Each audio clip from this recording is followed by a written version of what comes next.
بسم الله الرحمن الرحيم ألف لام ميم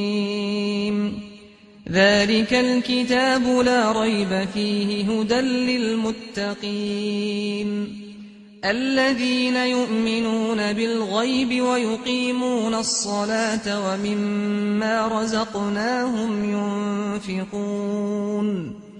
والذين يؤمنون بما أنزل إليك وما أنزل من قبلك وبالآخرة هم يوقنون أولئك على هدى من ربهم وأولئك هم المفلحون إن الذين كفروا سواء عليهم أأنذرتهم أم لم تنذرهم لا يؤمنون ختم الله على قلوبهم وعلى سمعهم وعلى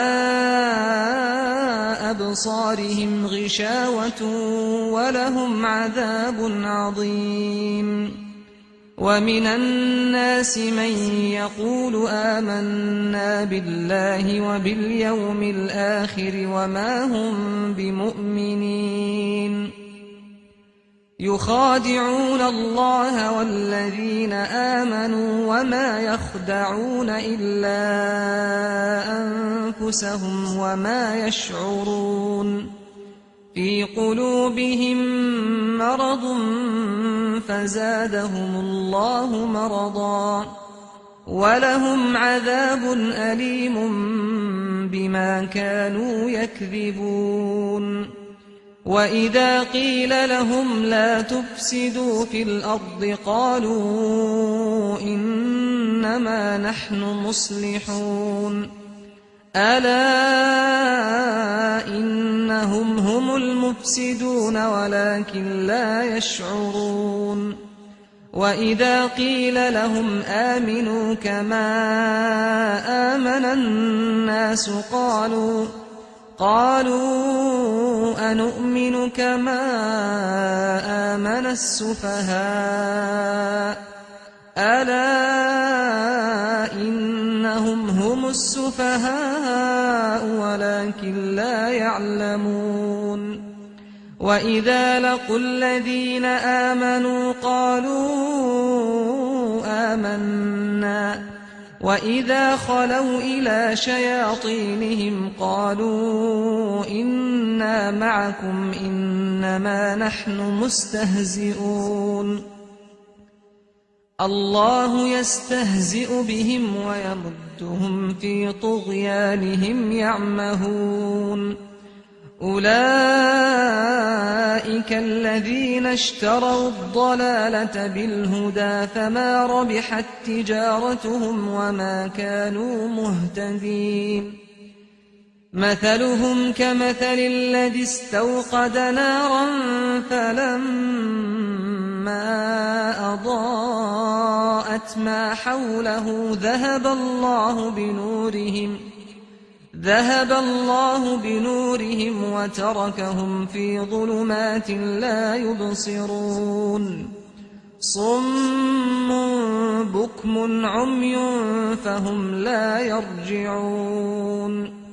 أو كصيب من السماء فيه ظلمات ورعد وبرق يجعلون أصابعهم في آذانهم من الصواعق حذر الموت والله محيط بالكافرين يكاد البرق يخطف أبصارهم كلما أضاء لهم مشوا فيه وإذا أظلم عليهم قاموا ولو شاء الله لذهب بسمعهم وأبصارهم إن الله على كل شيء قدير. يا أيها الناس اعبدوا ربكم الذي خلقكم والذين من قبلكم لعلكم تتقون الذي جعل لكم الأرض فراشا والسماء بناء وأنزل من السماء ماء فأخرج به من الثمرات رزقا لكم فلا تجعلوا لله أندادا وأنتم تعلمون وإن كنتم في ريب مما نزلنا على عبدنا فأتوا بسورة من مثله وادعوا شهداءكم من دون الله إن كنتم صادقين فإن لم تفعلوا ولن تفعلوا فاتقوا النار التي وقودها الناس والحجارة أعدت للكافرين وبشر الذين آمنوا وعملوا الصالحات أن لهم جنات تجري من تحتها الأنهار كلما رزقوا منها من ثمرة رزقا قالوا هذا الذي رزقنا من قبل وأتوا به متشابها ولهم فيها أزواج مطهرة وهم فيها خالدون إن الله لا يستحيي أن يضرب مثلا ما بعوضة فما فوقها فأما الذين آمنوا فيعلمون أنه الحق من ربهم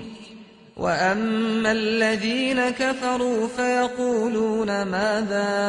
أراد الله بهذا مثلا يضل به كثيرا ويهدي به كثيرا وما يضل به إلا الفاسقين الذين ينقضون عهد الله من بعد ميثاقه ويقطعون ما أمر الله به أن يوصل ويفسدون في الأرض أولئك هم الخاسرون كيف تكفرون بالله وكنتم أمواتا فأحياكم ثم يميتكم ثم يحييكم ثم إليه ترجعون هو الذي خلق لكم ما في الأرض جميعا ثم استوى إلى السماء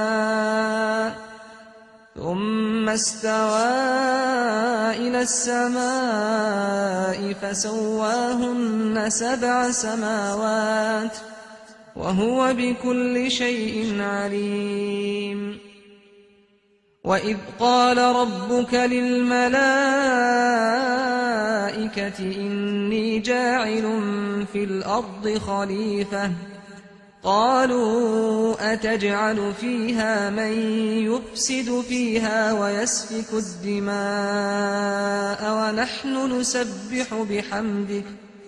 ونحن نسبح بحمدك ونقدس لك قال إني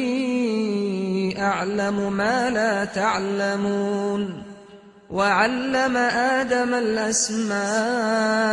كلها ثم عرضهم على الملائكة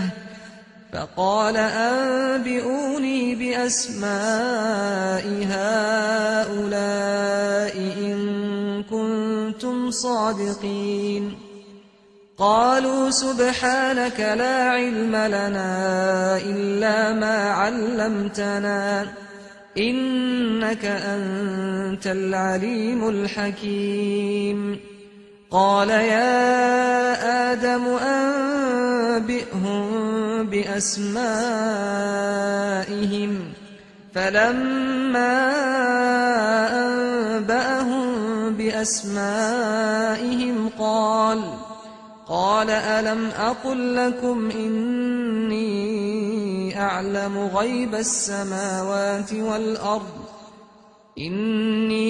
أعلم غيب السماوات والأرض وأعلم ما تبدون وما كنتم تكتمون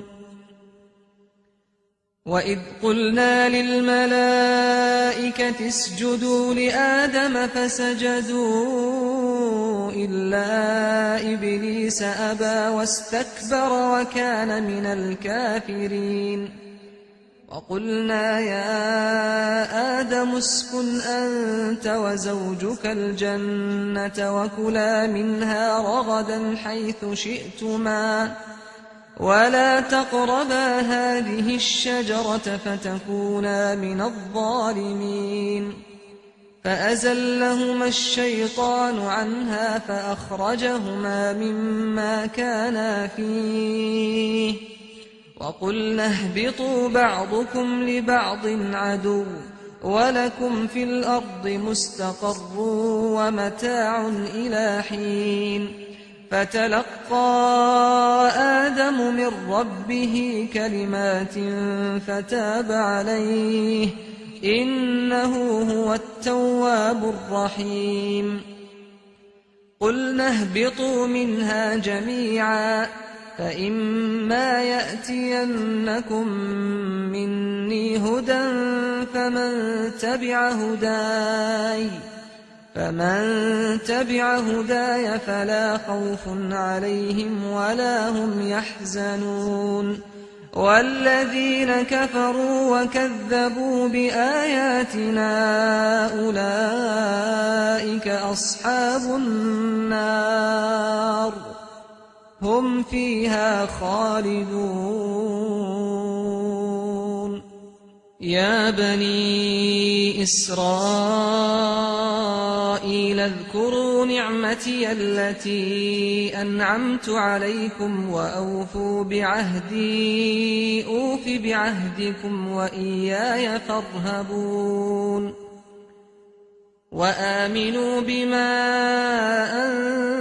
أنزلت مصدقا لما معكم ولا تكونوا أول كافر به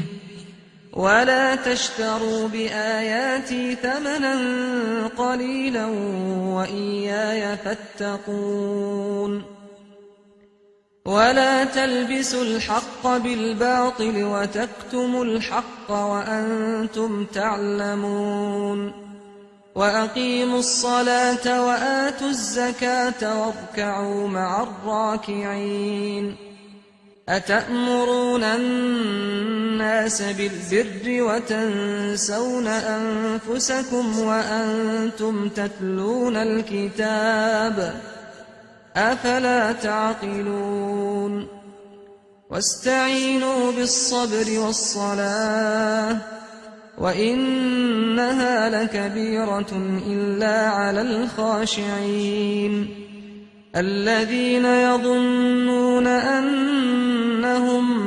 ملاقو ربهم وأنهم إليه راجعون يا بني إسرائيل اذكروا نعمتي التي أنعمت عليكم وأني فضلتكم على العالمين واتقوا يوما لا تجزي نفس عن نفس شيئا ولا يقبل منها شفاعة ولا يؤخذ منها عدل ولا هم ينصرون وإذ نجيناكم من آل فرعون يسومونكم سوء العذاب يذبحون أبناءكم ويستحيون نساءكم وفي ذلكم بلاء من ربكم عظيم وإذ فرقنا بكم البحر فأنجيناكم وأغرقنا آل فرعون وأنتم تنظرون وإذ واعدنا موسى 40 ليلة ثم اتخذتم العجل من بعده وأنتم ظالمون ثم عفونا عنكم من بعد ذلك لعلكم تشكرون وإذ آتينا موسى الكتاب والفرقان لعلكم تهتدون وإذ قال موسى لقومه يا قوم إنكم ظلمتم أنفسكم باتخاذكم العجل فتوبوا إلى بارئكم فاقتلوا أنفسكم ذلكم خير لكم عند بارئكم فتاب عليكم إنه هو التواب الرحيم وإذ قلتم يا موسى لن نؤمن لك حتى نرى الله جهرة فأخذتكم الصاعقة وأنتم تنظرون ثم بعثناكم من بعد موتكم لعلكم تشكرون وظللنا عليكم الغمام وأنزلنا عليكم المن والسلوى كلوا من طيبات ما رزقناكم وما ظلمونا ولكن كانوا أنفسهم يظلمون وإذ قلنا ادخلوا هذه القرية فكلوا منها حيث شئتم رغدا وادخلوا الباب سجدا وقولوا حطة نغفر لكم خطاياكم وسنزيد المحسنين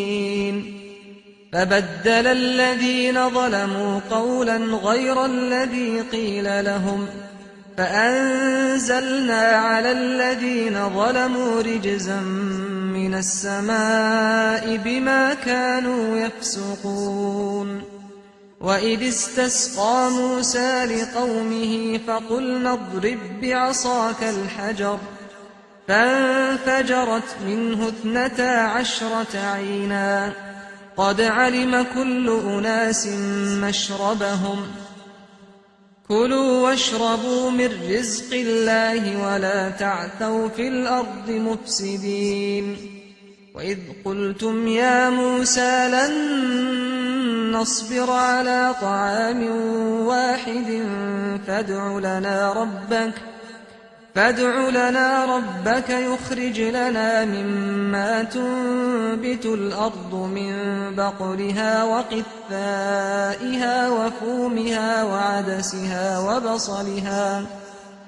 قال أتستبدلون الذي هو أدنى بالذي هو خير اهبطوا مصرا فإن لكم ما سألتم وضربت عليهم الذلة والمسكنة وباءوا بغضب من الله ذلك بأنهم كانوا يكفرون بآيات الله ويقتلون النبيين بغير الحق ذلك بما عصوا وكانوا يعتدون إن الذين آمنوا والذين هادوا والنصارى والصابئين من آمن بالله واليوم الآخر وعمل صالحا فلهم أجرهم عند ربهم ولا خوف عليهم ولا هم يحزنون وإذ أخذنا ميثاقكم ورفعنا فوقكم الطور خذوا ما آتيناكم بقوة واذكروا ما فيه لعلكم تتقون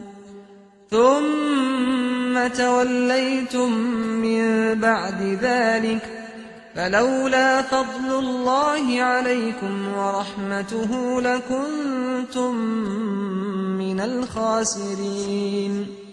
ولقد علمتم الذين اعتدوا منكم في السبت فقلنا لهم كونوا قردة خاسئين فجعلناها نكالا لما بين يديها وما خلفها وموعظة للمتقين وإذ قال موسى لقومه إن الله يأمركم أن تذبحوا بقرة قالوا أتتخذنا هزوا قال أعوذ بالله أن أكون من الجاهلين قالوا ادع لنا ربك يبين لنا ما هي قال إنه يقول إنها بقرة لا فارض ولا بكر عوان بين ذلك فافعلوا ما تؤمرون قالوا ادع لنا ربك يبين لنا ما لونها قال إنه يقول إنها بقرة صفراء فاقع لونها تسر الناظرين قالوا ادع لنا ربك يبين لنا ما هي إن البقرة شابه علينا وإنا إن شاء الله لمهتدون قال إنه يقول إنها بقرة لا ذلول تثير الأرض ولا تسقي الحرث مسلمة لا شية فيها قالوا الآن جئت بالحق فذبحوها وما كادوا يفعلون وإذ قتلتم نفسا فادارأتم فيها والله مخرج ما كنتم تكتمون فقلنا اضربوه ببعضها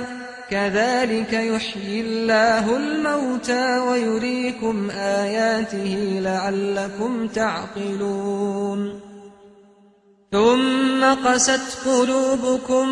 من بعد ذلك فهي كالحجارة أو أشد قسوة وإن من الحجارة لما يتفجر منه الأنهار وإن منها لما يشقق فيخرج منه الماء وإن منها لما يهبط من خشية الله وما الله بغافل عما تعملون أفتطمعون أن يؤمنوا لكم وقد كان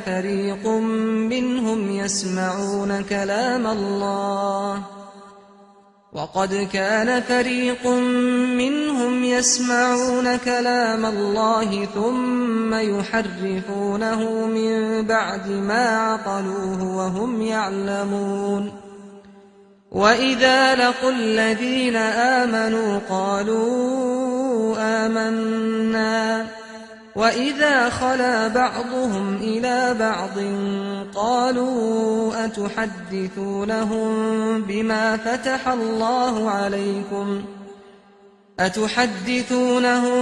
بما فتح الله عليكم ليحاجوكم به عند ربكم أفلا تعقلون أولا يعلمون أن الله يعلم ما يسرون وما يعلنون ومنهم أميون لا يعلمون الكتاب إلا أماني وإن هم إلا يظنون فويل للذين يكتبون الكتاب بأيديهم ثم يقولون هذا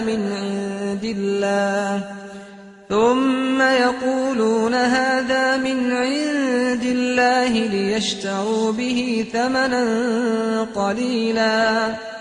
فويل لهم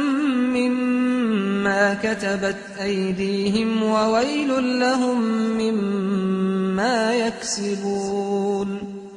وقالوا لن تمسنا النار إلا أياما معدودة قل أتخذتم عند الله عهدا فلن يخلف الله عهده أم تقولون على الله ما لا تعلمون بلى من كسب سيئة وأحاطت به خطيئته فأولئك أصحاب النار هم فيها خالدون والذين آمنوا وعملوا الصالحات أولئك أصحاب الجنة هم فيها خالدون وإذ أخذنا ميثاق بني إسرائيل لا تعبدون إلا الله وبالوالدين إحسانا وذي القربى واليتامى والمساكين وقولوا للناس حسنا وأقيموا الصلاة وآتوا الزكاة ثم توليتم إلا قليلا منكم وأنتم معرضون وإذ أخذنا ميثاقكم لا تسفكون دماءكم ولا تخرجون أنفسكم من دياركم ثم أقررتم وأنتم تشهدون ثم أنتم هؤلاء تقتلون أنفسكم وتخرجون فريقا منكم من ديارهم تظاهرون عليهم بالإثم والعدوان وإن يأتوكم أسارى تفادوهم وهو محرم عليكم إخراجهم أفتؤمنون ببعض الكتاب وتكفرون ببعض فما جزاء من يفعل ذلك منكم إلا خزي في الحياة الدنيا ويوم القيامة يردون إلى أشد العذاب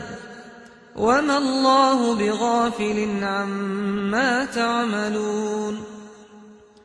أولئك الذين اشتروا الحياة الدنيا بالآخرة فلا يخفف عنهم العذاب ولا هم ينصرون ولقد آتينا موسى الكتاب وقفينا من بعده بالرسل وآتينا عيسى ابن مريم البينات وأيدناه بروح القدس أفكلما جاءكم رسول بما لا تهوى أنفسكم استكبرتم ففريقا كذبتم وفريقا تقتلون وقالوا قلوبنا غلف بل لعنهم الله بكفرهم فقليلا ما يؤمنون ولما جاءهم كتاب من عند الله مصدق لما معهم وكانوا من قبل يستفتحون على الذين كفروا فلما جاءهم ما عرفوا كفروا به فلعنة الله على الكافرين بئس ما اشتروا به أنفسهم أن يكفروا بما أنزل الله بغيا أن ينزل الله من فضله على من يشاء من عباده فباءوا بغضب على غضب وللكافرين عذاب مهين وإذا قيل لهم آمنوا بما أنزل الله قالوا نؤمن بما أنزل علينا ويكفرون بما وراءه وهو الحق مصدقا لما معهم قل فلم تقتلون أنبياء الله من قبل إن كنتم مؤمنين ولقد جاءكم موسى بالبينات ثم اتخذتم العجل من بعده وأنتم ظالمون وإذ أخذنا ميثاقكم ورفعنا فوقكم الطور خذوا ما آتيناكم بقوة واسمعوا قالوا سمعنا وعصينا وأشربوا في قلوبهم العجل بكفرهم قل بئس ما يأمركم به إيمانكم إن كنتم مؤمنين قل إن كانت لكم الدار الآخرة عند الله خالصة من دون الناس فتمنوا الموت إن كنتم صادقين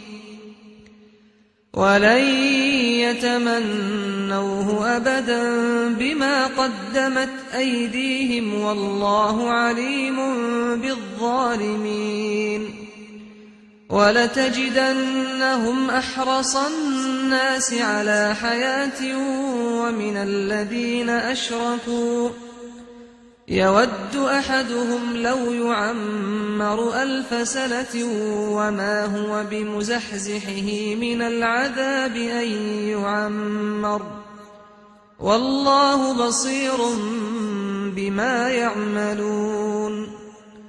قل من كان عدوا لجبريل فإنه نزله على قلبك بإذن الله مصدقا لما بين يديه وهدى وبشرى للمؤمنين من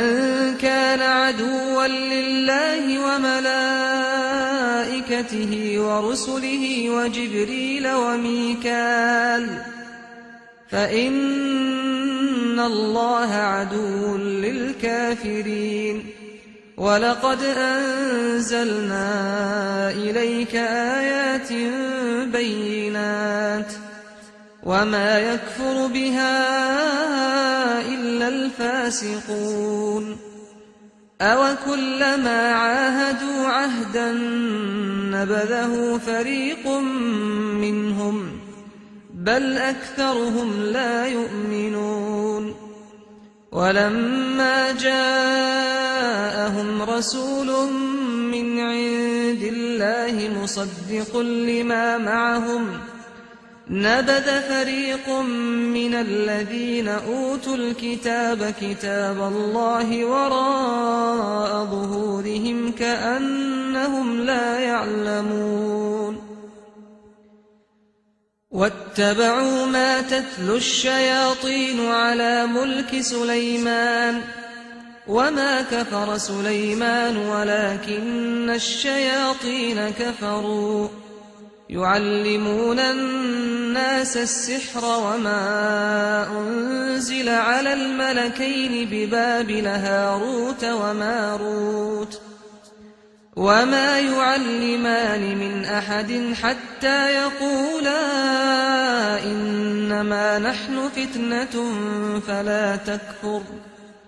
فيتعلمون منهما ما يفرقون به بين المرء وزوجه وما هم بضارين به من أحد إلا بإذن الله ويتعلمون ما يضرهم ولا ينفعهم ولقد علموا لمن اشتراه ما له في الآخرة من خلاق ولبئس ما شروا به أنفسهم لو كانوا يعلمون ولو أنهم آمنوا واتقوا لمثوبة من عند الله خير لو كانوا يعلمون يا أيها الذين آمنوا لا تقولوا راعنا وقولوا انظرنا واسمعوا وللكافرين عذاب أليم ما يود الذين كفروا من أهل الكتاب ولا المشركين أن ينزل عليكم من خير من ربكم والله يختص برحمته من يشاء والله ذو الفضل العظيم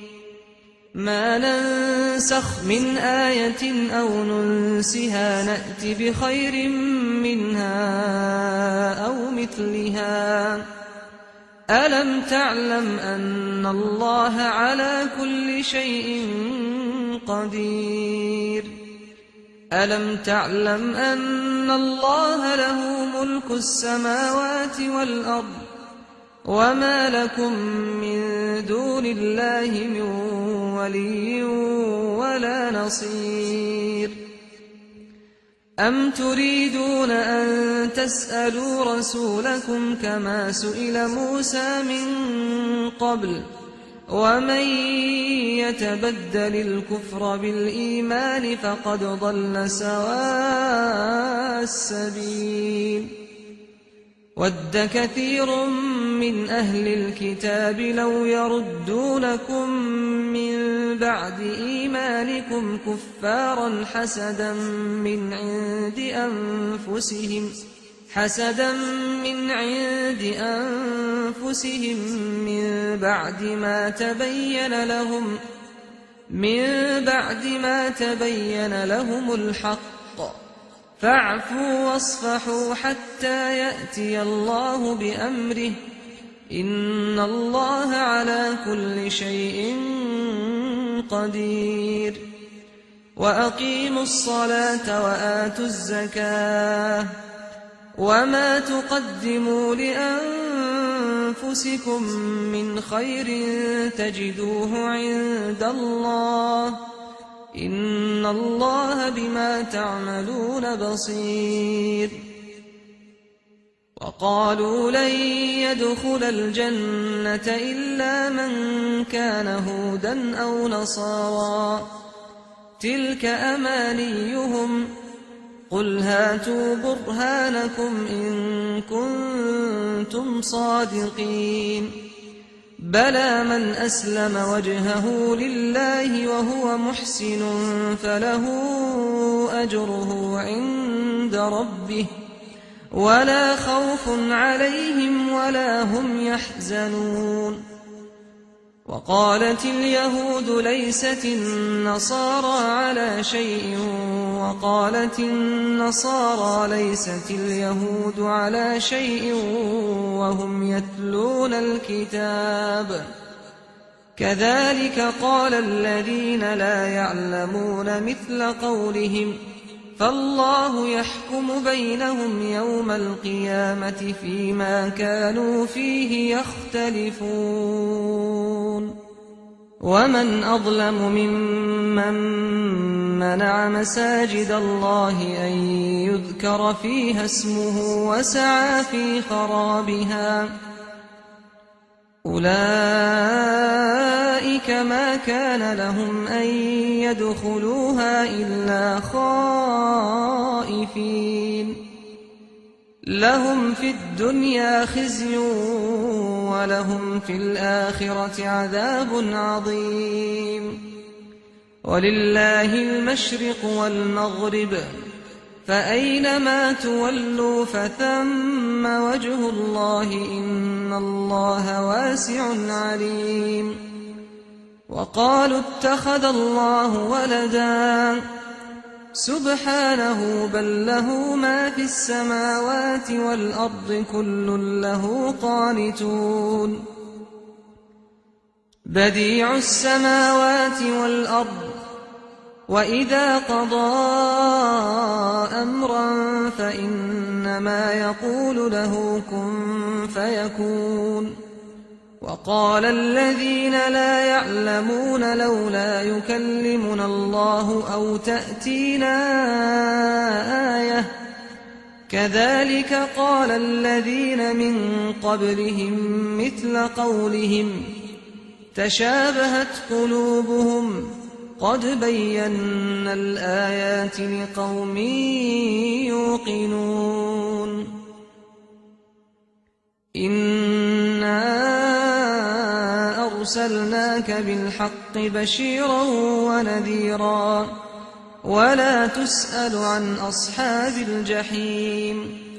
ولن ترضى عنك اليهود ولا النصارى حتى تتبع ملتهم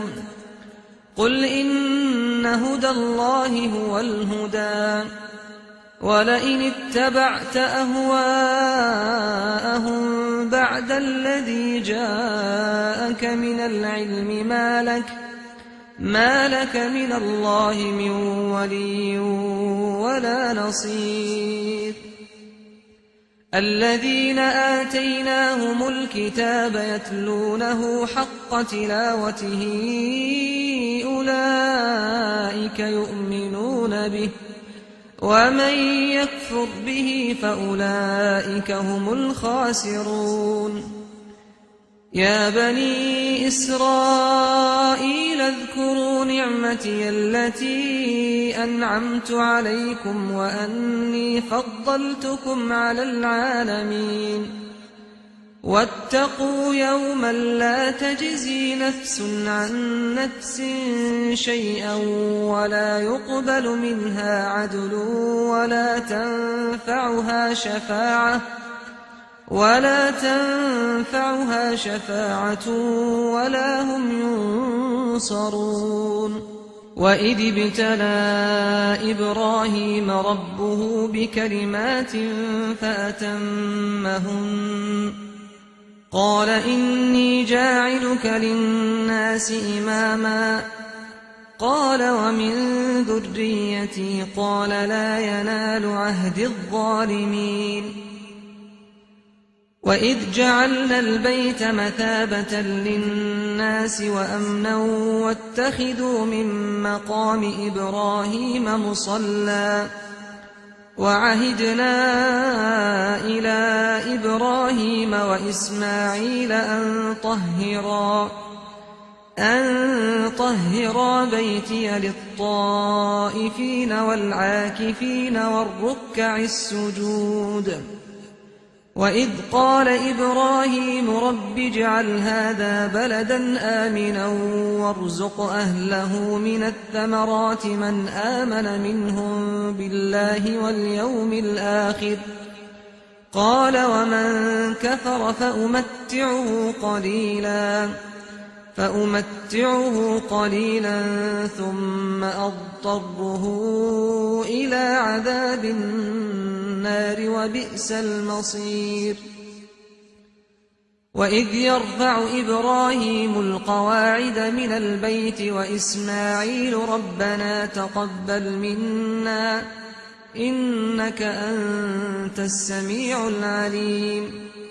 ربنا واجعلنا مسلمين لك ومن ذريتنا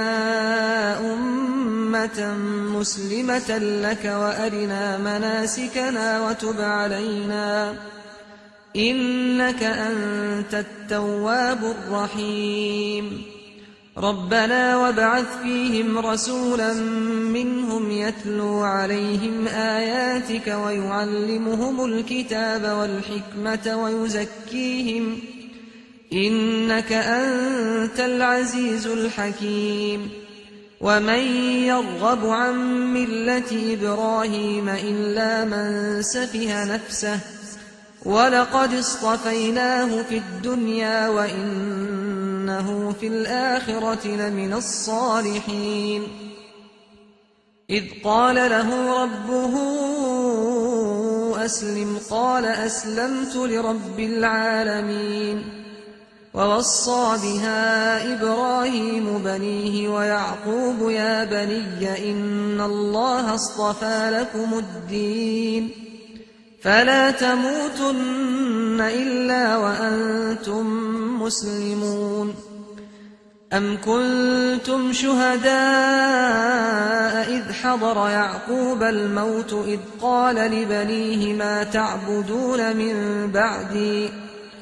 ما تعبدون من بعدي قالوا نعبد إلهك وإله آبائك إبراهيم وإسماعيل وإسحاق إلها واحدا ونحن له مسلمون تلك أمة قد خلت لها ما كسبت ولكم ما كسبتم ولا تسألون عما كانوا يعملون وقالوا كونوا هودا أو نصارى تهتدوا قل بل ملة إبراهيم حنيفا وما كان من المشركين قولوا آمنا بالله وما أنزل إلينا وما أنزل إلى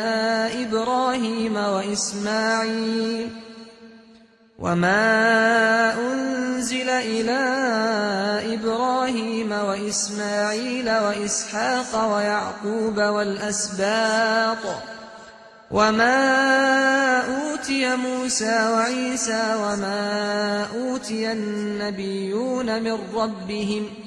لا نفرق بين أحد منهم ونحن له مسلمون فإن آمنوا بمثل ما آمنتم به فقد اهتدوا وإن تولوا فإنما هم في شقاق فسيكفيكهم الله وهو السميع العليم صبغة الله ومن أحسن من الله صبغة ونحن له عابدون قل أتحاجوننا في الله وهو ربنا وربكم ولنا أعمالنا ولكم أعمالكم ونحن له مخلصون أم تقولون إن إبراهيم وإسماعيل وإسحاق ويعقوب والأسباط كانوا هودا أو نصارى قل أأنتم أعلم أم الله ومن أظلم ممن كتم شهادة عنده من الله وما الله بغافل عما تعملون تلك أمة قد خلت لها ما كسبت ولكم ما كسبتم ولا تسألون عما كانوا يعملون سيقول السفهاء من الناس ما ولاهم عن قبلتهم التي كانوا عليها قل لله المشرق والمغرب يهدي من يشاء إلى صراط مستقيم وكذلك جعلناكم أمة وسطا لتكونوا شهداء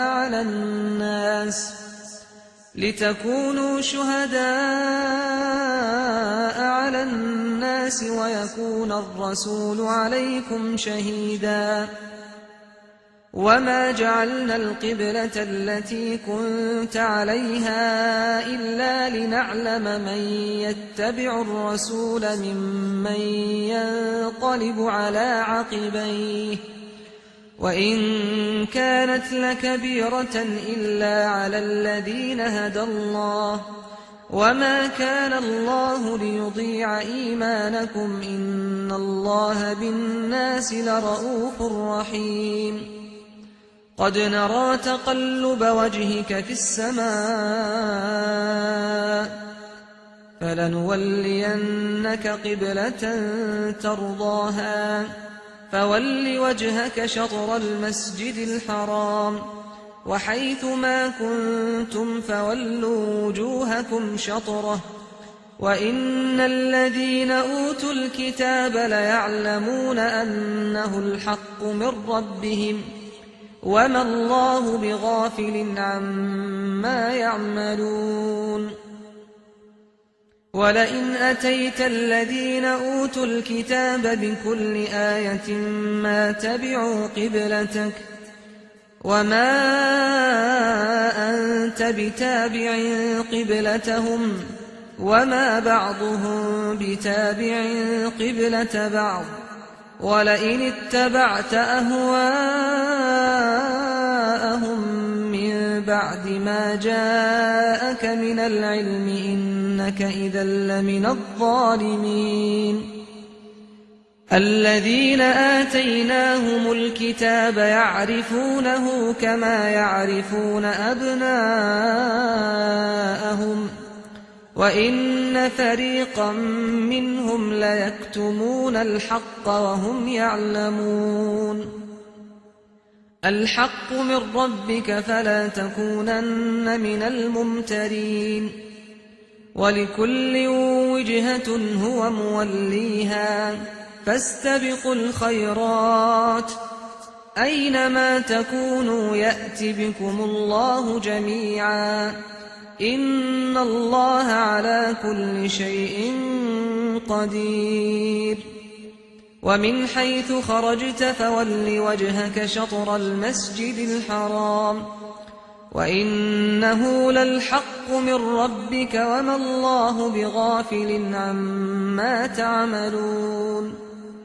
ومن حيث خرجت فول وجهك شطر المسجد الحرام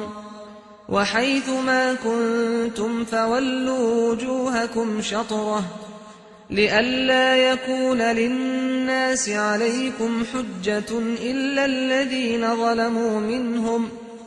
فلا تخشوهم واخشوني ولأتم نعمتي عليكم ولعلكم تهتدون كما أرسلنا فيكم رسولا منكم يتلو عليكم آياتنا ويزكيكم ويعلمكم الكتاب والحكمة ويعلمكم ما لم تكونوا تعلمون فاذكروني أذكركم واشكروا لي ولا تكفرون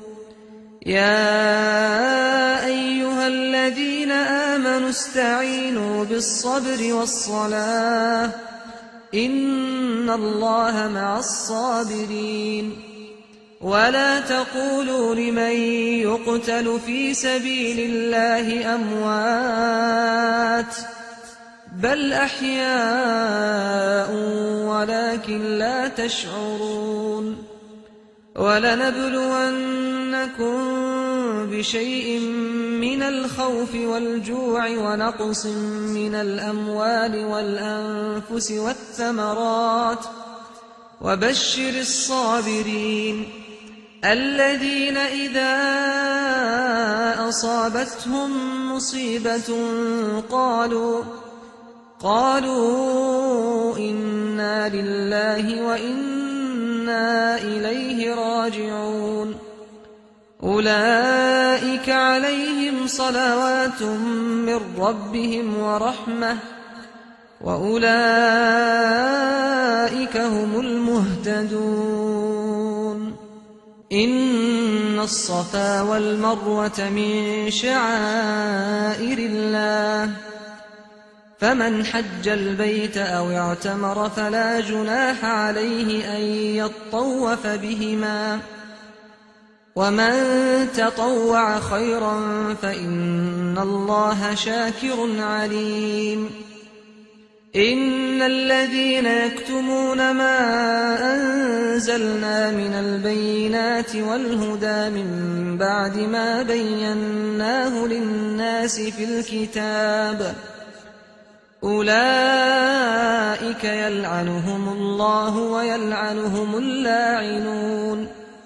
إلا الذين تابوا وأصلحوا وبينوا فأولئك أتوب عليهم وأنا التواب الرحيم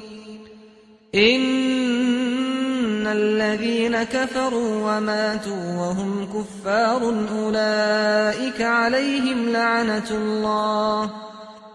أولئك عليهم لعنة الله والملائكة والناس أجمعين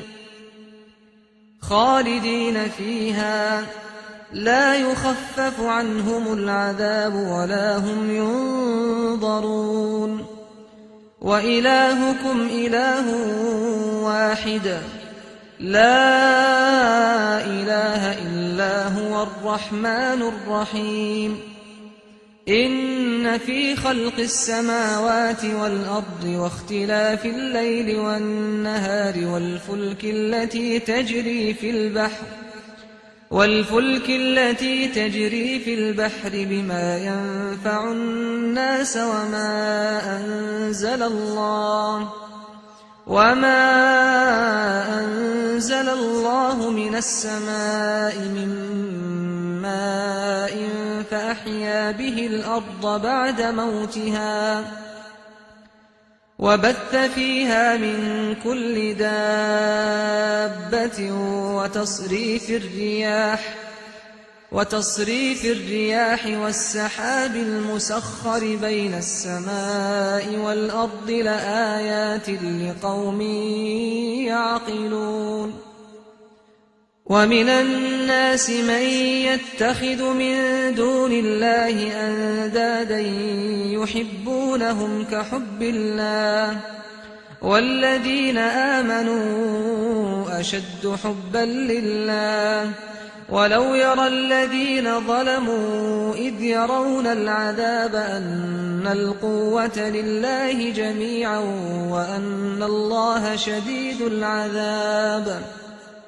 إذ تبرأ الذين اتبعوا من الذين اتبعوا ورأوا العذاب وتقطعت بهم الأسباب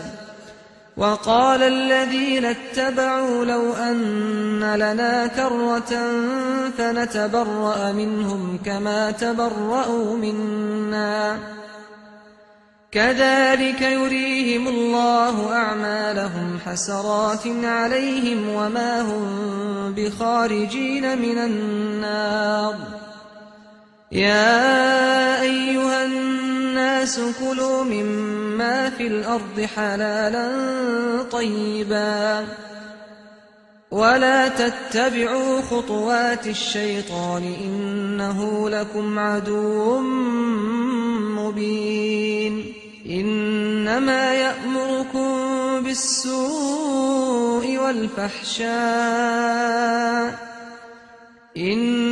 يأمركم بالسوء والفحشاء وأن تقولوا على الله ما لا تعلمون وإذا قيل لهم اتبعوا ما أنزل الله قالوا بل نتبع ما ألفينا عليه آباءنا أولو كان آباؤهم لا يعقلون شيئا ولا يهتدون ومثل الذين كفروا كمثل الذي ينعق بما لا يسمع إلا دعاء ونداء صم بكم عمي فهم لا يعقلون يا أيها الذين آمنوا كلوا من طيبات ما رزقناكم واشكروا لله إن كنتم إياه تعبدون إنما حرم عليكم الميتة والدم ولحم الخنزير وما أهل به لغير الله فمن اضطر غير باغ ولا عاد فلا إثم عليه إن الله غفور رحيم إن الذين يكتمون ما أنزل الله من الكتاب ويشترون به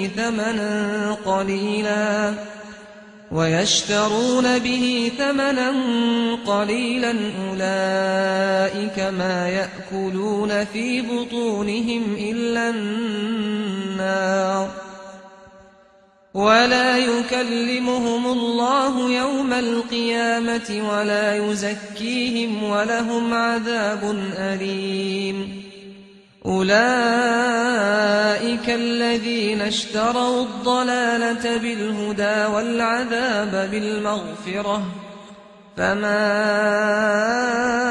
أصبرهم على النار ذلك بأن الله نزل الكتاب بالحق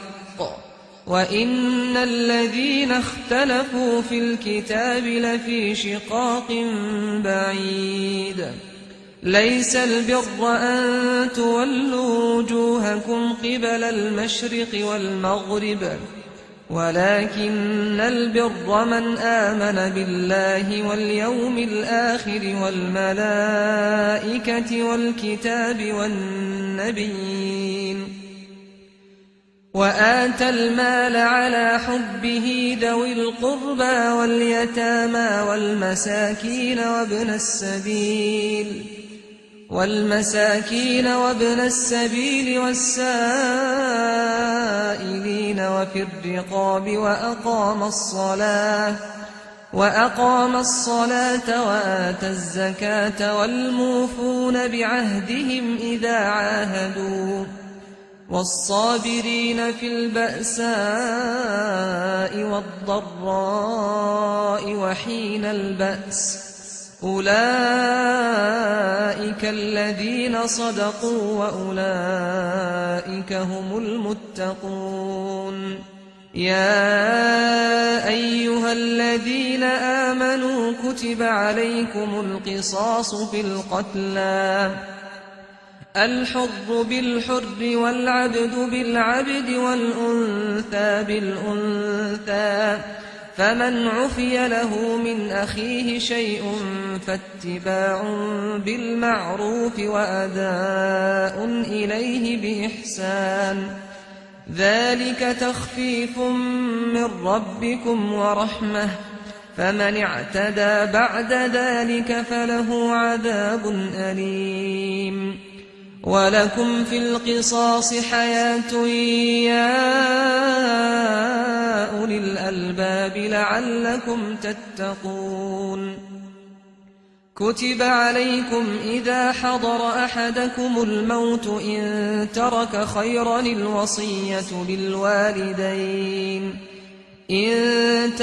خيرا الوصية للوالدين والأقربين بالمعروف حقا على المتقين فمن بدله بعدما سمعه فإنما إثمه على الذين يبدلونه إن الله سميع عليم فمن خاف من موص جنفا أو إثما فأصلح بينهم فلا إثم عليه إن الله غفور رحيم يا أيها الذين آمنوا كتب عليكم الصيام كما كتب على الذين من قبلكم لعلكم تتقون أياما معدودات فمن كان منكم مريضا أو على سفر فعدة من أيام أخر، وعلى الذين يطيقونه فدية طعام مسكين، فمن تطوع خيرا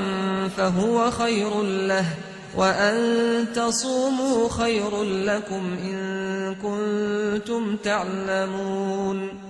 شهر رمضان الذي أنزل فيه القرآن هدى للناس وبينات من الهدى والفرقان، فمن شهد منكم الشهر فليصمه، ومن كان مريضا أو على سفر فعدة من أيام أخر، يريد الله بكم اليسر ولا يريد بكم العسر، ولتكملوا العدة ولتكبروا الله على ما هداكم ولعلكم تشكرون. وإذا سألك عبادي عني فإني قريب أجيب دعوة الداع إذا دعان، فليستجيبوا لي وليؤمنوا بي لعلهم يرشدون. أحل لكم ليلة الصيام الرفث إلى نسائكم هن لباس لكم وأنتم لباس لهن، علم الله أنكم كنتم تختانون أنفسكم فتاب عليكم وعفى عنكم، فالآن باشروهن وابتغوا ما كتب الله لكم، وكلوا واشربوا حتى يتبين لكم الخيط الأبيض من الخيط الأسود من الفجر، ثم أتموا الصيام إلى الليل، ولا تباشروهن وأنتم عاكفون في المساجد، تلك حدود الله فلا تقربوها، كذلك يبين الله آياته للناس لعلهم يتقون. ولا تأكلوا أموالكم بينكم بالباطل وتدلوا بها إلى الحكام لتأكلوا فريقا من أموال الناس بالإثم وأنتم تعلمون. يسألونك عن الأهلة قل هي مواقيت للناس والحج، وليس البر بأن تأتوا البيوت من ظهورها ولكن البر من اتقى، وأتوا البيوت من أبوابها واتقوا الله لعلكم تفلحون. وقاتلوا في سبيل الله الذين يقاتلونكم ولا تعتدوا إن الله لا يحب المعتدين. واقتلوهم حيث ثقفتموهم وأخرجوهم من حيث أخرجوكم، والفتنة أشد من القتل، ولا تقاتلوهم عند المسجد الحرام حتى يقاتلوكم فيه، فإن قاتلوكم فاقتلوهم كذلك جزاء الكافرين. فإن انتهوا فإن الله غفور رحيم. وقاتلوهم حتى لا تكون فتنة ويكون الدين لله، فإن انتهوا فلا عدوان إلا على الظالمين. الشهر الحرام بالشهر الحرام والحرمات قصاص، فمن اعتدى عليكم فاعتدوا عليه بمثل ما اعتدى عليكم، واتقوا الله واعلموا أن الله مع المتقين وأنفقوا في سبيل الله ولا تلقوا بأيديكم إلى التهلكة وأحسنوا إن الله يحب المحسنين وأتموا الحج والعمرة لله فإن أحصرتم فما استيسر من الهدي ولا تحلقوا رؤوسكم حتى يبلغ الهدي محله فمن كان منكم مريضا أو به أذى من رأسه ففدية من صيام أو صدقة أو نسك فإذا أمنتم فمن تمتع بالعمرة إلى الحج فما استيسر من الهدي فمن لم يجد فصيام 3 أيام في الحج و7 إذا رجعتم تلك 10 كاملة ذلك لمن لم يكن أهله حاضر المسجد الحرام واتقوا الله واعلموا أن الله شديد العقاب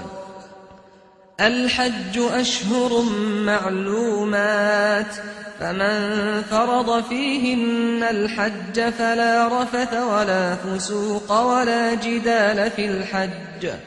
وما تفعلوا من خير يعلمه الله وتزودوا فإن خير الزاد التقوى واتقون يا أولي الألباب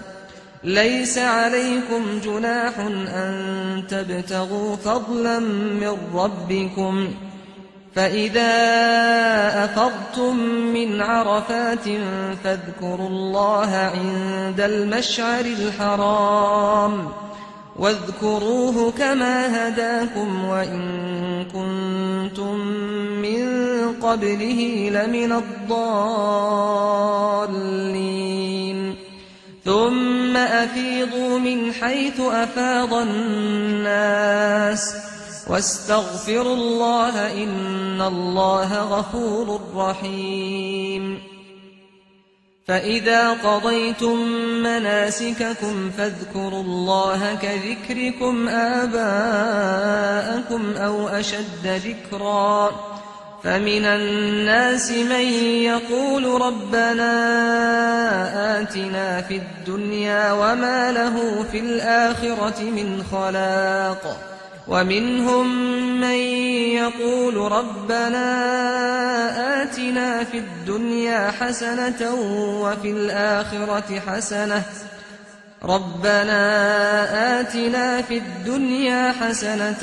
وفي الآخرة حسنة وقنا عذاب النار أولئك لهم نصيب مما كسبوا والله سريع الحساب واذكروا الله في أيام معدودات فمن تعجل في يومين فلا إثم عليه ومن تأخر فلا إثم عليه لمن اتقى واتقوا الله واعلموا أنكم إليه تحشرون ومن الناس من يعجبك قوله في الحياة الدنيا ويشهد الله على ما في قلبه وهو ألد الخصام وإذا تولى سعى في الأرض ليفسد فيها ويهلك الحرث والنسل والله لا يحب الفساد وإذا قيل له اتق الله أخذته العزة بالإثم فحسبه جهنم ولبئس المهاد ومن الناس من يشري نفسه ابتغاء مرضات الله والله رؤوف بالعباد يا أيها الذين آمنوا ادخلوا في السلم كافة ولا تتبعوا خطوات الشيطان إنه لكم عدو مبين فإن زللتم من بعد ما جاءتكم البينات فاعلموا أن الله عزيز حكيم هل ينظرون إلا أن يأتيهم الله في ظلل من الغمام والملائكة وقضي الأمر وإلى الله ترجع الأمور سل بني إسرائيل كم آتيناهم من آية بينة ومن يبدل نعمة الله من بعد ما جاءته فإن الله شديد العقاب زين للذين كفروا الحياة الدنيا ويسخرون من الذين آمنوا والذين اتقوا فوقهم يوم القيامة والله يرزق من يشاء بغير حساب كان الناس أمة واحدة فبعث الله النبيين مبشرين ومنذرين وأنزل معهم الكتاب بالحق ليحكم بين الناس فيما اختلفوا فيه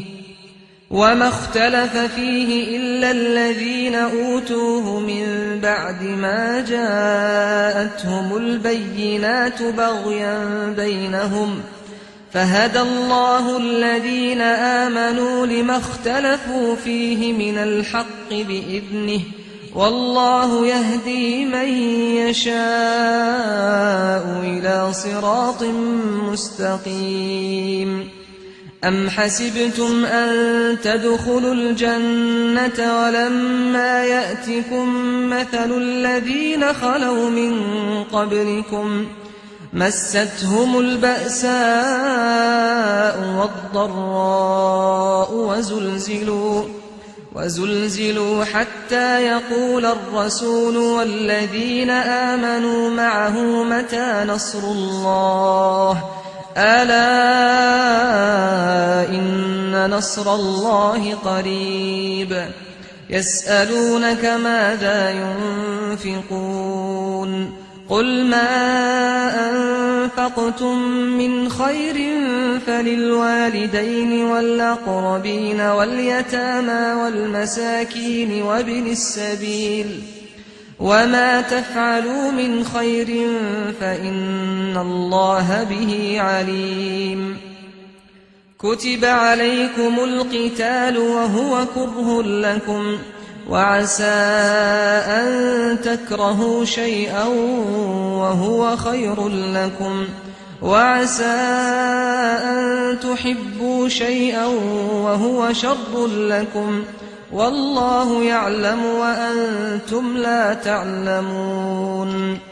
يسألونك عن الشهر الحرام قتال فيه قل قتال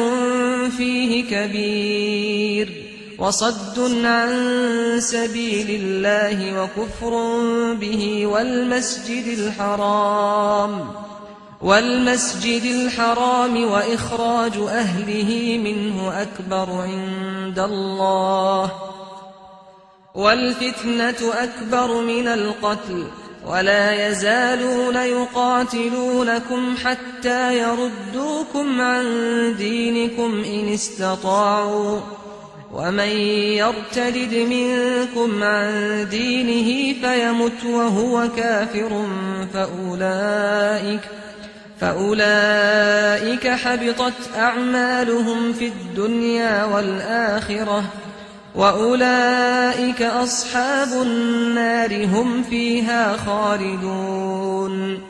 إن الذين آمنوا والذين هاجروا وجاهدوا في سبيل الله أولئك يرجون رحمة الله والله غفور رحيم يسألونك عن الخمر والميسر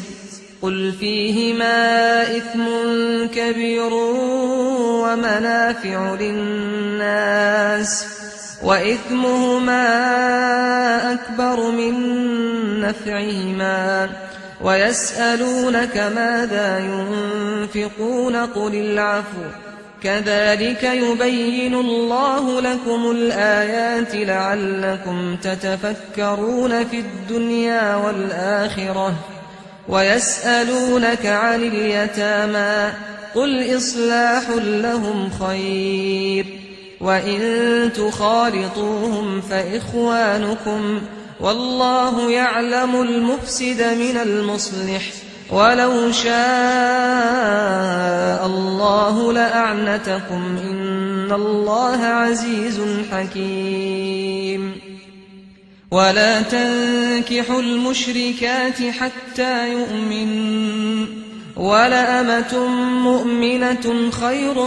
من مشركة ولو أعجبتكم ولا تنكحوا المشركين حتى يؤمنوا ولعبد مؤمن خير من مشرك ولو أعجبكم أولئك يدعون إلى النار والله يدعو إلى الجنة والمغفرة بإذنه ويبين آياته للناس لعلهم يتذكرون ويسألونك عن المحيض قل هو أذى فاعتزلوا النساء في المحيض ولا تقربوهن حتى يطهرن فإذا تطهرن فأتوهن من حيث أمركم الله إن الله يحب التوابين ويحب المتطهرين نساؤكم حرث لكم فأتوا حرثكم أنا شئتم وقدموا لأنفسكم واتقوا الله واعلموا أنكم ملاقوه وبشر المؤمنين ولا تجعلوا الله عرضة لأيمانكم أن تبروا وتتقوا وتصلحوا بين الناس والله سميع عليم لا يؤاخذكم الله باللغو في أيمانكم ولكن يؤاخذكم بما كسبت قلوبكم والله غفور حليم للذين يؤلون من نسائهم تربص 4 أشهر فإن فاءوا فإن الله غفور رحيم وإن عزموا الطلاق فإن الله سميع عليم والمطلقات يتربصن بأنفسهن 3 قروء ولا يحل لهن أن يكتمن ما خلق الله في أرحامهن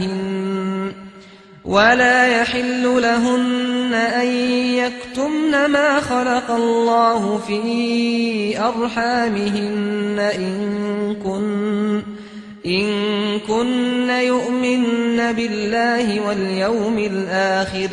وبعولتهن أحق بردهن في ذلك إن أرادوا إصلاحا ولهن مثل الذي عليهن بالمعروف وللرجال عليهن درجة والله عزيز حكيم الطلاق 2 فإمساك بمعروف أو تسريح بإحسان ولا يحل لكم أن تأخذوا مما آتيتموهن شيئا إلا أن يخافا ألا يقيما حدود الله، فإن خفتم ألا يقيما حدود الله فلا جناح عليهما فيما افتدت به، تلك حدود الله فلا تعتدوها، ومن يتعد حدود الله فأولئك هم الظالمون. فإن طلقها فلا تحل له من بعد حتى تنكح زوجا غيره، فإن طلقها فلا جناح عليهما أن يتراجعا إن ظنا أن يقيما حدود الله، وتلك حدود الله يبينها لقوم يعلمون. وإذا طلقتم النساء فبلغن أجلهن فأمسكوهن بمعروف أو سرحوهن بمعروف، ولا تمسكوهن ضرارا لتعتدوا، ومن يفعل ذلك فقد ظلم نفسه. ولا تتخذوا آيات الله هزوا، واذكروا نعمة الله عليكم وما أنزل عليكم من الكتاب والحكمة يعظكم به، واتقوا الله واعلموا أن الله بكل شيء عليم. وإذا طلقتم النساء فبلغن أجلهن فلا تعضلوهن أن ينكحن أزواجهن إذا تراضوا بينهم بالمعروف، ذلك يوعظ به من كان منكم يؤمن بالله واليوم الآخر، ذلكم أزكى لكم وأطهر، والله يعلم وأنتم لا تعلمون. والوالدات يرضعن أولادهن حولين كاملين لمن أراد أن يتم الرضاعة، وعلى المولود له رزقهن وكسوتهن بالمعروف، لا تكلف نفس إلا وسعها، لا تضار والدة بولدها ولا مولود له بولده، وعلى الوارث مثل ذلك، فإن أرادا فصالا عن تراض منهما وتشاور فلا جناح عليهما. وإن أردتم أن تسترضعوا أولادكم فلا جناح عليكم إذا سلمتم ما آتيتم بالمعروف، واتقوا الله واعلموا أن الله بما تعملون بصير. والذين يتوفون منكم ويذرون أزواجا يتربصن بأنفسهن 4 أشهر وعشرا، فإذا بلغن أجلهن فلا جناح عليكم فيما فعلن في أنفسهن بالمعروف، والله بما تعملون خبير. ولا جناح عليكم فيما عرضتم به من خطبة النساء أو أكننتم في أنفسكم، علم الله أنكم ستذكرونهن ولكن لا تواعدوهن سرا إلا أن تقولوا قولا معروفا، ولا تعزموا عقدة النكاح حتى يبلغ الكتاب أجله واعلموا أن الله يعلم ما في أنفسكم فاحذروه واعلموا أن الله غفور حليم لا جناح عليكم إن طلقتم النساء ما لم تمسوهن أو تفرضوا لهن فريضة ومتعوهن على الموسع قدره وعلى المقتر قدره متاعا بالمعروف حقا على المحسنين وإن طلقتموهن من قبل أن تمسوهن وقد فرضتم لهن فريضة فنصف ما فرضتم إلا أن يعفون أو يعفو الذي بيده عقدة النكاح وأن تعفوا أقرب للتقوى ولا تنسوا الفضل بينكم إن الله بما تعملون بصير حافظوا على الصلوات والصلاة الوسطى وقوموا لله قانتين فإن خفتم فرجالا أو ركبانا فإذا أمنتم فاذكروا الله كما علمكم ما لم تكونوا تعلمون والذين يتوفون منكم ويذرون أزواجا وصية لأزواجهم متاعا إلى الحول غير إخراج فإن خرجن فلا جناح عليكم فيما فعلن في أنفسهن من معروف والله عزيز حكيم وللمطلقات متاع بالمعروف حقا على المتقين كذلك يبين الله لكم آياته لعلكم تعقلون ألم تر إلى الذين خرجوا من ديارهم وهم ألوف حذر الموت فقال لهم الله موتوا ثم أحياهم إن الله لذو فضل على الناس ولكن أكثر الناس لا يشكرون وقاتلوا في سبيل الله واعلموا أن الله سميع عليم من ذا الذي يقرض الله قرضا حسنا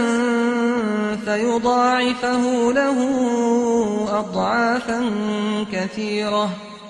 والله يقبض ويبسط وإليه ترجعون ألم تر إلى الملأ من بني إسرائيل من بعد موسى إذ قالوا لنبي لهم ابعث لنا ملكا نقاتل في سبيل الله قال هل عسيتم إن كتب عليكم القتال ألا تقاتلوا قالوا وما لنا ألا نقاتل في سبيل الله وقد أخرجنا من ديارنا وأبنائنا فلما كتب عليهم القتال تولوا إلا قليلا منهم والله عليم بالظالمين وقال لهم نبيهم إن الله قد بعث لكم طالوت ملكا قالوا أنى يكون له الملك علينا ونحن أحق بالملك منه ولم يؤت سعة من المال قال إن إن الله اصطفاه عليكم وزاده بسطة في العلم والجسم والله يؤتي ملكه من يشاء والله واسع عليم. وقال لهم نبيهم إن آية ملكه أن يأتيكم التابوت فيه سكينة من ربكم وبقية مما ترك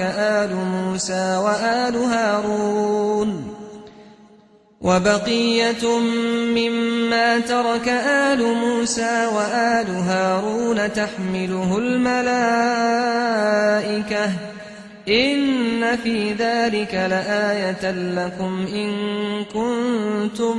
مؤمنين. فلما فصل طالوت بالجنود قال إن الله مبتليكم بنهر فمن شرب منه فليس مني ومن لم يطعمه فإنه مني إلا من اغترف غرفة بيده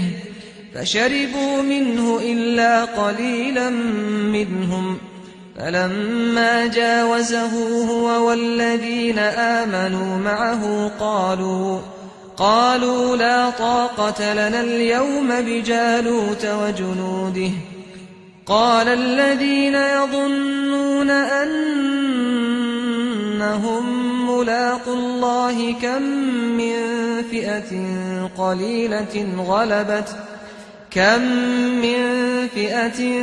قليلة غلبت فئة كثيرة بإذن الله والله مع الصابرين. ولما برزوا لجالوت وجنوده قالوا ربنا أفرغ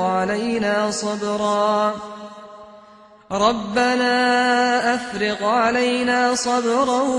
وثبت أقدامنا وانصرنا على القوم الكافرين.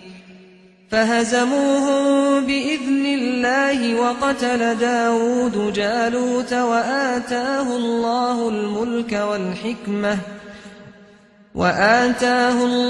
الملك والحكمة وعلمه مما يشاء. ولولا دفع الله الناس بعضهم ببعض لفسدت الأرض ولكن الله ذو فضل على العالمين. تلك آيات الله نتلوها عليك بالحق وإنك لمن المرسلين. تلك الرسل فضلنا بعضهم على بعض منهم من كلم الله ورفع بعضهم درجات وآتينا عيسى ابن مريم البينات وأيدناه بروح القدس ولو شاء الله ما اقتتل الذين من بعدهم من بعد ما جاءتهم البينات ولكن اختلفوا فمنهم من آمن ومنهم من كفر ولو شاء الله ما اقتتلوا ولكن الله يفعل ما يريد. يا أيها الذين آمنوا أنفقوا مما رزقناكم من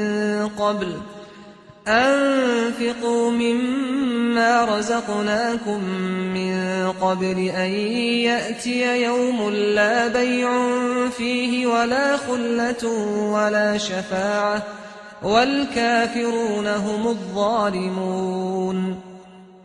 الله لا إله إلا هو الحي القيوم لا تأخذه سنة ولا نوم له ما في السماوات وما في الأرض من ذا الذي يشفع عنده إلا بإذنه يعلم ما بين أيديهم وما خلفهم ولا يحيطون بشيء من علمه إلا بما شاء وسع كرسيه السماوات والأرض ولا يئوده حفظهما وهو العلي العظيم لا إكراه في الدين قد تبين الرشد من الغي فمن يكفر بالطاغوت ويؤمن بالله فقد استمسك بالعروة الوثقى لا انفصام لها والله سميع عليم الله ولي الذين آمنوا يخرجهم من الظلمات إلى النور والذين كفروا أولياؤهم الطاغوت يخرجونهم من النور إلى الظلمات أولئك أصحاب النار هم فيها خالدون ألم تر إلى الذي حاج إبراهيم في ربه أن آتاه الله الملك إذ قال إبراهيم ربي الذي يحيي ويميت قال أنا أحيي وأميت قال إبراهيم فإن الله يأتي بالشمس من المشرق فأت بها من المغرب فبهت الذي كفر والله لا يهدي القوم الظالمين أو كالذي مر على قرية وهي خاوية على عروشها قال أنى يحيي هذه الله بعد موتها فأماته الله 100 عام ثم بعثه قال كم لبثت قال لبثت يوما أو بعض يوم قال بل لبثت 100 عام فانظر إلى طعامك وشرابك لم يتسنه وانظر إلى حمارك ولنجعلك آية للناس وانظر إلى العظام كيف ننشزها ثم نكسوها لحما فلما تبين له قال أعلم أن الله على كل شيء قدير وإذ قال إبراهيم رب أرني كيف تحيي الموتى قال أولم تؤمن قال بلى ولكن ليطمئن قلبي قال فخذ 4 من الطير فصرهن إليك ثم اجعل على كل جبل منهن جزءا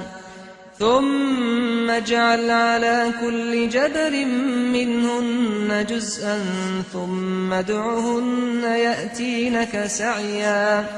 واعلم أن الله عزيز حكيم مثل الذين ينفقون أموالهم في سبيل الله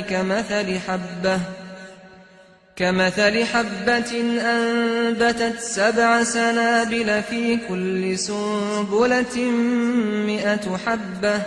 والله يضاعف لمن يشاء والله واسع عليم الذين ينفقون أموالهم في سبيل الله ثم لا يتبعون ما أنفقوا منا ولا أذى لهم أجرهم عند ربهم ولا خوف عليهم ولا هم يحزنون قول معروف ومغفرة خير من صدقة يتبعها أذى والله غني حليم يا أيها الذين آمنوا لا تبطلوا صدقاتكم بالمن والأذى كالذي ينفق ماله رئاء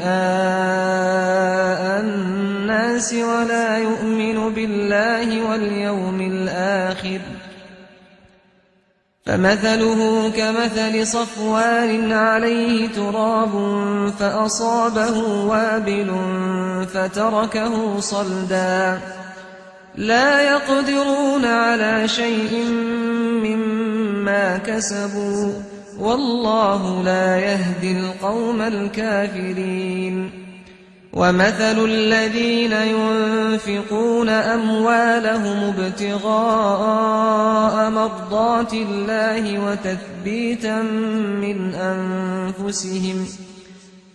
وتثبيتا من أنفسهم كمثل جنة بربوة أصابها وابل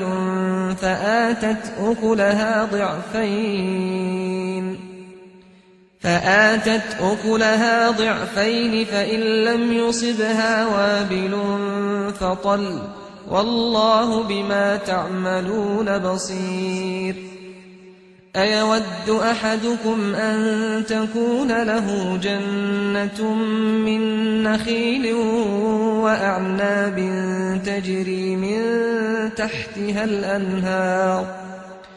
تجري من تحتها الأنهار له فيها من كل الثمرات وأصابه الكبر وله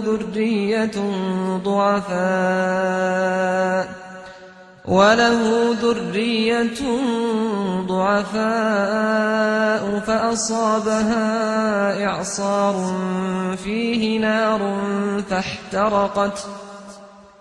كذلك يبين الله لكم الآيات لعلكم تتفكرون يا أيها الذين آمنوا أنفقوا من طيبات ما كسبتم ومما أخرجنا لكم من الأرض ولا تيمموا الخبيث منه تنفقون ولستم بآخذيه إلا أن تغمضوا فيه واعلموا أن الله غني حميد الشيطان يعدكم الفقر ويأمركم بالفحشاء والله يعدكم مغفرة منه وفضلا والله واسع عليم يؤتي الحكمة من يشاء ومن يؤت الحكمة فقد أوتي خيرا كثيرا وما يذكر إلا أولو الألباب وما أنفقتم من نفقة أو نذرتم من نذر فإن الله يعلمه وما للظالمين من أنصار إن تبدوا الصدقات فنعما هي وإن تخفوها وتؤتوها الفقراء فهو خير لكم ويكفر عنكم من سيئاتكم والله بما تعملون خبير ليس عليك هداهم ولكن الله يهدي من يشاء وما تنفقوا من خير فلأنفسكم وما تنفقون إلا ابتغاء وجه الله وما تنفقوا من خير يوف إليكم وأنتم لا تظلمون للفقراء الذين أحصروا في سبيل الله لا يستطيعون ضربا في الأرض يحسبهم الجاهل أغنياء من التعفف تعرفهم بسيماهم لا يسألون الناس إلحافا وما تنفقوا من خير فإن الله به عليم الذين ينفقون أموالهم بالليل والنهار سرا وعلانية فلهم أجرهم عند ربهم ولا خوف عليهم ولا هم يحزنون الذين يأكلون الربا لا يقومون إلا كما يقوم الذي يتخبطه الشيطان من المس ذلك بأنهم قالوا إنما البيع مثل الربا وأحل الله البيع وحرم الربا فمن جاءه موعظة من ربه فانتهى فله ما سلف وأمره إلى الله ومن عاد فأولئك أصحاب النار هم فيها خالدون يمحق الله الربا ويربي الصدقات والله لا يحب كل كفار أثيم إن الذين آمنوا وعملوا الصالحات وأقاموا الصلاة وآتوا الزكاة لهم أجرهم عند ربهم ولا خوف عليهم ولا هم يحزنون يا أيها الذين آمنوا اتقوا الله وذروا ما بقي من الربا إن كنتم مؤمنين فإن لم تفعلوا فأذنوا بحرب من الله ورسوله وإن